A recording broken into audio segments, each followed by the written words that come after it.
तो यदि आप भी क्लास 12th का 2 जुलाई को बायोलॉजी का त्रैमासिक परीक्षा देने वाले हैं तो अभी की इस क्लास में क्लास 12th के लिए बायोलॉजी के हम लोग क्वेश्चन पेपर देखेंगे 2 जुलाई त्रैमासिक परीक्षा के लिए। तो आप लोग इस क्लास में अंत तक बने रहिएगा। ये क्लास 12th के लिए बायोलॉजी का क्वेश्चन पेपर है 2 जुलाई त्रैमासिक परीक्षा यानी क्वार्टरली एग्जाम के लिए। यहाँ पर देख सकते हो क्लास 12th क्वार्टरली एग्जामिनेशन जुलाई 2026, त्रैमासिक परीक्षा जुलाई 2026। ये बायोलॉजी यानी जीव विज्ञान का क्वेश्चन पेपर है 2 जुलाई त्रैमासिक परीक्षा के लिए। बायोलॉजी का विषय कोड 119 रहेगा और समय 3 घंटा का मिलेगा और पूर्णांक 80 रहेगा। 80 नंबर का एग्जाम होगा।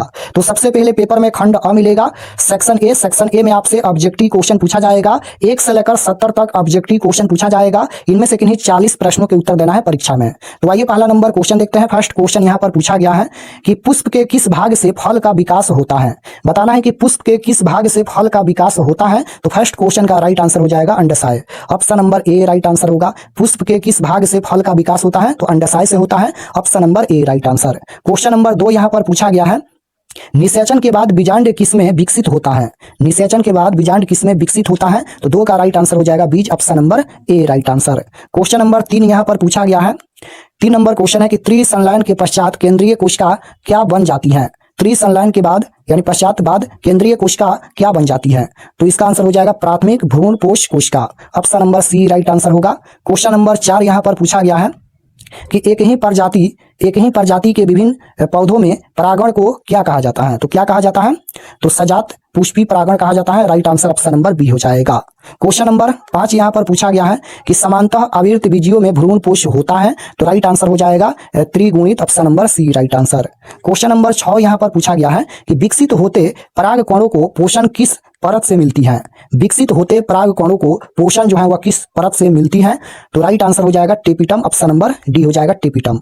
क्वेश्चन नंबर 7 पूछा गया है कि सहायक कोशिका निम्नलिखित में से किसमें मदद करती हैं। सहायक कोशिका निम्नलिखित में से किसमें मदद करती हैं तो राइट आंसर हो जाएगा पराग नली के मार्गदर्शन में। राइट आंसर बी हो जाएगा। क्वेश्चन नंबर 8 यहाँ पर पूछा गया है, निम्नलिखित में कौन द्विगुणित होता है। निम्नलिखित में कौन द्विगुणित होता है तो 8 का राइट आंसर हो जाएगा युग्मज। Option number C. Question number 9 यहाँ पर पूछा गया है कि भ्रूण का विकास निम्नलिखित में से किससे होता है। तो भ्रूण का विकास निम्नलिखित में से किससे होता है तो राइट आंसर ए हो जाएगा युग्मज से। Option number 1 correct answer. 10 number question है कि परागण के समय अधिकांश आवर्तबीजी पौधों के परागकण में कितनी कोशिकाएं होती हैं। कितनी कोशिकाएं होती हैं तो 10 का राइट आंसर सी हो जाएगा 3 कोशिकाएं होती हैं। क्वेश्चन नंबर 11 पूछा गया है कि जंतुओं द्वारा परागण को क्या कहा जाता है। जंतुओं द्वारा परागण को क्या कहा जाता है तो जंतु परागण कहा जाता है। Option number C right answer. 12 number question है यहाँ पर कि असंग जनन क्या है। असंग जनन क्या है तो असंग जनन ये अलैंगिक बीज निर्माण है। Right answer option number A हो जाएगा। क्वेश्चन नंबर 13 यहाँ पर पूछा गया है कि एक प्रारूपी भ्रूण कोश में होते हैं। तो एक प्रारूपी भ्रूण कोश में होते हैं तो 8 केंद्रक होते हैं। Right answer option number B हो जाएगा। क्वेश्चन नंबर 14 यहाँ पर पूछा गया है कि निम्नलिखित में से किसमें परिभ्रूणपोष उपस्थित होता है तो इसका आंसर हो जाएगा मक्का में। Option number A right answer. 15 number question है यहाँ पर कि आभासी फल का उदाहरण कौन है। आभासी फल का उदाहरण कौन है तो मटर यहाँ पर ये आभासी फल है। Right answer option number D हो जाएगा। क्वेश्चन नंबर 16 पूछा गया है, निम्नलिखित में से किस पौधे में प्राकृतिक बहुभ्रूणता पाई जाती है। निम्नलिखित में से किस पौधे में प्राकृतिक बहुभ्रूणता पाई जाती है तो राइट आंसर हो जाएगा यहाँ पर प्याज में। ऑप्शन नंबर सी हो जाएगा प्याज।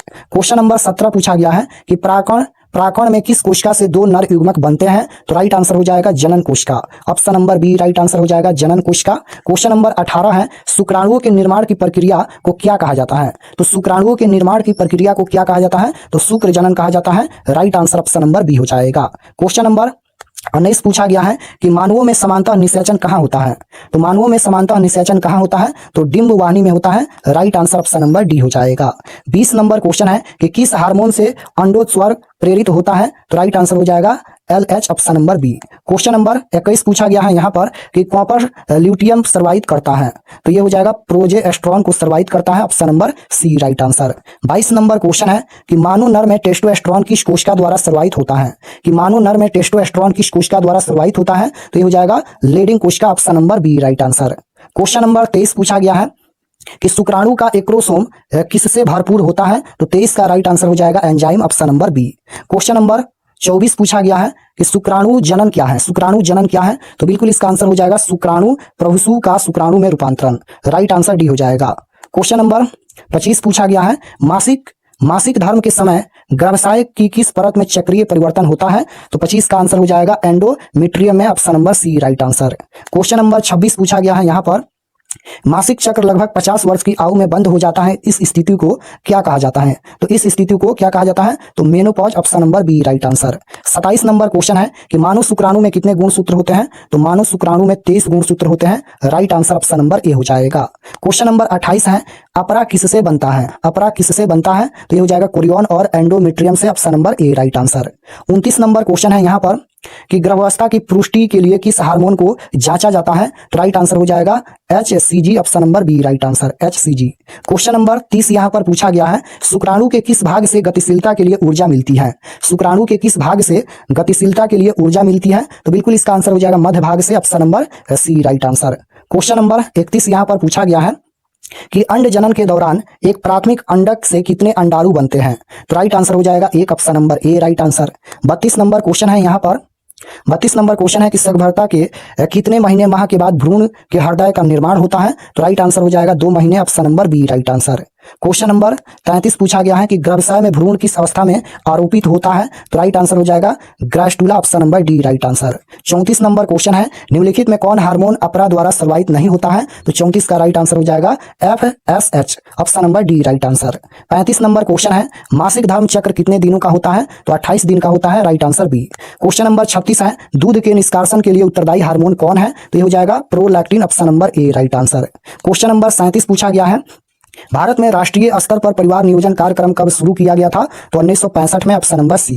38 नंबर क्वेश्चन है, निम्नलिखित में किसका प्रयोग गर्भधारण निरोध विधि द्वारा किया जाता है? तो ऑप्शन नंबर ए इसका आंसर हो जाएगा।